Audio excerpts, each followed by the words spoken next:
Friends, ಎಲ್ಲರಿಗೂ ನಮಸ್ಕಾರ. Welcome back to Sonu blog YouTube channel. ಇವತ್ತಿನ ಒಂದು ವಿಡಿಯೋದಲ್ಲಿ ನಾನು ನಿಮಗೆ ಹಾಟ್ ಡಾಗ್ ಹೇಗೆ ಮಾಡೋದು ಅಂತ ಈ ವಿಡಿಯೋ ಮೂಲಕ ತಿಳಿಸ್ತಾ ಇದ್ದೀನಿ. ನೀವೇನಾದ್ರು ಫಸ್ಟ್ ಟೈಮ್ ನನ್ನ ಚಾನಲ್ ನೋಡ್ತಾ ಇದ್ದರೆ ಲೈಕ್ ಮಾಡಿ, ಹಾಗೆ ಸಬ್ಸ್ಕ್ರೈಬ್ ಆಗಿ. ಹಾಗಿದ್ರೆ ಈ ಒಂದು ರೆಸಿಪಿ ಹೇಗೆ ಮಾಡೋದು ನೋಡೋಣ ಬನ್ನಿ.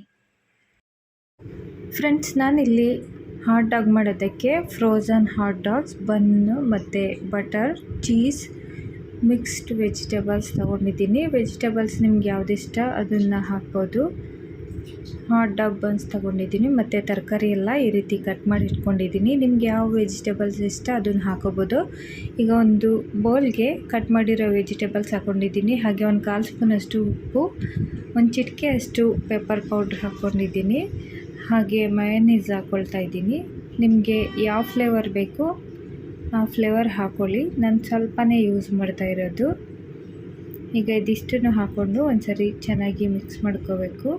ಮತ್ತು ಸ್ವಲ್ಪ ಕೆಚಪ್ ಕೂಡ ಹಾಕ್ಕೊಳ್ತಾ ಇದ್ದೀನಿ. ಈಗ ಒಂದ್ಸರಿ ಮಿಕ್ಸ್ ಮಾಡಬೇಕು. ಕೆಲವರು ತುಂಬ ಯೂಸ್ ಮಾಡ್ತಾರೆ, ನಾನು ಜಾಸ್ತಿ ಹಾಕ್ತಾ ಇಲ್ಲ. ಕೆಚಪ್ ಮತ್ತು ಮಯೋನೀಸ್ ಸ್ವಲ್ಪನೇ ಯೂಸ್ ಮಾಡ್ತಾ ಇರೋದು. ವೆಜಿಟೇಬಲ್ಸ್ ಎಲ್ಲ ಚೆನ್ನಾಗಿ ಮಿಕ್ಸ್ ಆಗಬೇಕು. ಈಗ ಮಿಕ್ಸ್ ಮಾಡ್ಕೊಂಡಾಗಿದೆ. ಈಗ ಇದನ್ನು ಸೈಡಲ್ಲಿ ಇಡೋಣ. ಮತ್ತು ನಾನಿಲ್ಲಿ ಬನ್ ತಗೊಂಡಿದ್ದೀನಿ. ಇದನ್ನು ಈ ರೀತಿ ಕಟ್ ಮಾಡ್ಕೋಬೇಕು. ಜಸ್ಟ್ ಒಳಗಡೆ ವೆಜಿಟೇಬಲ್ಸ್ ಫಿಲ್ ಮಾಡೋದಕ್ಕೆ ಸಲುವಾಗಿ ನಾನು ಈ ರೀತಿ ಕಟ್ ಮಾಡ್ತಾಯಿದ್ದೀನಿ. ನಿಮಗೆ ಈ ರೀತಿ ಕಟ್ ಮಾಡೋದು ಇಷ್ಟ ಇಲ್ಲ ಅಂದರೆ ಹಾಫ್ ಸ್ಲೈಸ್ ಮಾಡಿಬಿಟ್ಟು ಕೂಡ ವೆಜಿಟೇಬಲ್ಸ್ ಫಿಲ್ ಮಾಡ್ಬೋದು. ಈ ರೀತಿ ಮಾಡೋದ್ರಿಂದ ವೆಜಿಟೇಬಲ್ಸ್ ಹೊರಗಡೆ ಬೀಳಲ್ಲ ಮತ್ತು ಮಕ್ಕಳಿಗೆ ತಿನ್ನೋದಕ್ಕೆ ಈಸಿ ಆಗುತ್ತೆ. ಅದಕ್ಕೋಸ್ಕರ ನಾನು ಈ ರೀತಿ ಕಟ್ ಮಾಡ್ಕೊಂಡಿದ್ದೀನಿ. ನಿಮಗೆ ಯಾವ ರೀತಿ ಇಷ್ಟ ಆ ರೀತಿ ಕಟ್ ಮಾಡ್ಕೊಳ್ಳಿ.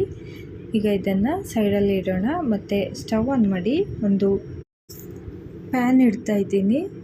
ಪ್ಯಾನ್ ಸ್ವಲ್ಪ ಬಿಸಿ ಆದಮೇಲೆ ಇದಕ್ಕೆ 1 ಟೇಬಲ್ ಸ್ಪೂನಷ್ಟು ಬಟರ್ ಹಾಕ್ಕೊಳ್ತಾ ಇದ್ದೀನಿ.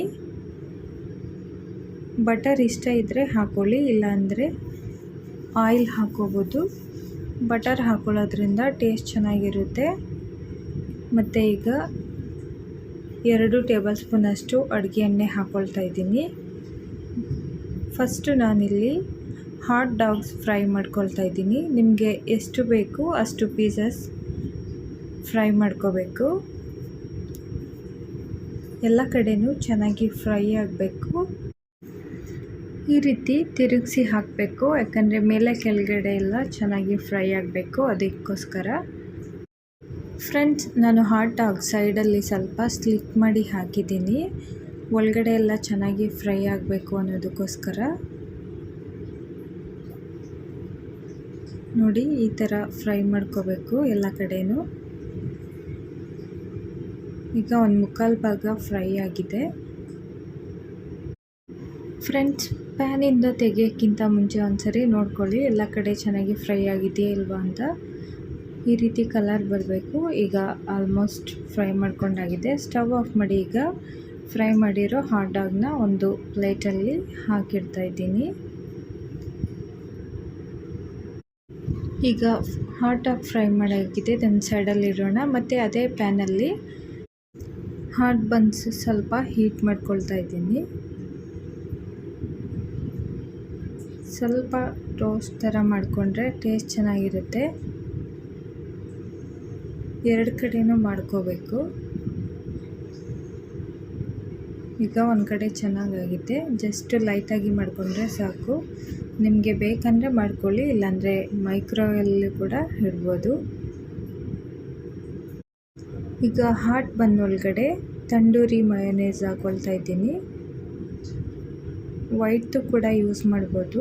ಇದು ಸ್ವಲ್ಪ ಸ್ಪೈಸಿ ಇರುತ್ತೆ, ಟೇಸ್ಟ್ ಚೆನ್ನಾಗಿರುತ್ತೆ. ಅದಕ್ಕೆ ನಾನು ಇದನ್ನು ಯೂಸ್ ಮಾಡ್ತಾಯಿದ್ದೀನಿ. ನಿಮಗೆ ಯಾವುದಿಷ್ಟ ಅದನ್ನು ಹಾಕ್ಕೊಳ್ಳಿ. ಬೇಕಿದ್ದರೆ ಹಾಕೋಬೋದು, ಇಲ್ಲಾಂದರೆ ಸ್ಕಿಪ್ ಮಾಡ್ಬೋದು. ಈಗ ಒಳಗಡೆ ಚೆನ್ನಾಗಿ ಸ್ಪ್ರೆಡ್ ಮಾಡಬೇಕು. ಮತ್ತು ಸ್ವಲ್ಪ ಚೀಸ್ ಹಾಕ್ಕೊಳ್ತಾ ಇದ್ದೀನಿ. ಚೀಸ್ ನಿಮಗೆ ಇಷ್ಟ ಇದ್ದರೆ ಹಾಕಿ, ಇಲ್ಲಾಂದರೆ ಸ್ಕಿಪ್ ಮಾಡಿ. ಮಕ್ಕಳು ಚೀಸ್ ಇಷ್ಟಪಡೋದ್ರಿಂದ ನಾನು ಸ್ವಲ್ಪ ಚೀಸ್ ಯೂಸ್ ಮಾಡ್ತಾಯಿದ್ದೀನಿ. ಫುಲ್ ಬೇಕಂದರೆ ಫುಲ್ ಹಾಕೋಬೋದು. ಈಗ ಚೀಸ್ ಹಾಕಿಯಾಗಿದೆ ಮತ್ತು ಇದರೊಳಗಡೆ ಮಿಕ್ಸ್ ಮಾಡಿರೋ ವೆಜಿಟೇಬಲ್ಸ್ ಹಾಕ್ಕೊಳ್ತಾ ಇದ್ದೀನಿ. ನಿಮಗೆ ಎಷ್ಟು ಬೇಕೋ ಅಷ್ಟು ನೋಡಿ ಹಾಕ್ಕೊಳ್ಳಿ. ನಾನಿಲ್ಲಿ cabbage, onion, tomato, carrot use ಮಾಡಿದ್ದೀನಿ ಮತ್ತು ಕ್ಯಾಪ್ಸಿಕಮ್ ಕೂಡ ಯೂಸ್ ಮಾಡಿದ್ದೀನಿ. ಈಗ ವೆಜಿಟೇಬಲ್ಸ್ ಫಿಲ್ ಮಾಡಿ ಆದಮೇಲೆ ಹಾಟ್ ಡಾಗ್ ಇಡ್ತಾಯಿದ್ದೀನಿ. ಮತ್ತು 3 ಬನ್ಸಲ್ಲೂ ಕೂಡ ಇದೇ ಥರ ಮಾಡಬೇಕು. ಮಕ್ಕಳಿಗೆ ಸಮ್ಟೈಮ್ಸ್ ವೆಜಿಟೇಬಲ್ಸ್ ಹಾಕಿದರೆ ಇಷ್ಟ ಆಗಲ್ಲ, ಅದಕ್ಕೆ 2 ಥರ ಮಾಡ್ತಾಯಿದ್ದೀನಿ. ಒಂದರಲ್ಲಿ ವೆಜಿಟೇಬಲ್ಸ್, ಇನ್ನೆರಡು ಪ್ಲೇನ್ ಮಾಡಿದ್ದೀನಿ. ಈಗ ಇನ್ಸೈಡ್ ಫಿಲ್ ಮಾಡಿದ ಮೇಲೆ ಮೇಲ್ಗಡೆ ಈ ರೀತಿ ಕಟ್ ಮಾಡಿರೋ ಬನ್ ಪಿಜ್ಜಾ ಹಾಕಿ ಕವರ್ ಮಾಡೋಣ. ಈಗ ತುಂಬ ಟೇಸ್ಟಿಯಾದ ಹಾಟ್ ಡಾಗ್ ಸರ್ವ್ ಮಾಡಲು ರೆಡಿಯಾಗಿದೆ. ಫ್ರೆಂಡ್ಸ್, ಒಂದೇ ರೀತಿ ಬ್ರೇಕ್ಫಾಸ್ಟ್ ಮಾಡಿ ಬೋರ್ ಆಗಿದ್ದರೆ ಸಂಡೇ ಸ್ಪೆಷಲ್ ಬ್ರೇಕ್ಫಾಸ್ಟ್ಗೆ ಮಾಡ್ಕೋಬೋದು ಅಥವಾ ಈವ್ನಿಂಗ್ ಸ್ನ್ಯಾಕ್ಸ್ಗೆ ಮಾಡ್ಕೋಬೋದು. ನೋಡಿದ್ರಲ್ಲ ಹಾಟ್ ಡಾಗ್ಸ್ ಹೇಗೆ ಮಾಡೋದು ಅಂತ. ಈ ರೆಸಿಪಿ ನಿಮಗೆ ಇಷ್ಟ ಆಗಿದೆ ಲೈಕ್ ಮಾಡಿ. For watching this video. ಈ ಒಂದು ವಿಡಿಯೋ ನೋಡಿದ್ದಕ್ಕಾಗಿ ನಿಮಗೆಲ್ಲರಿಗೂ ನನ್ನ ಧನ್ಯವಾದಗಳು.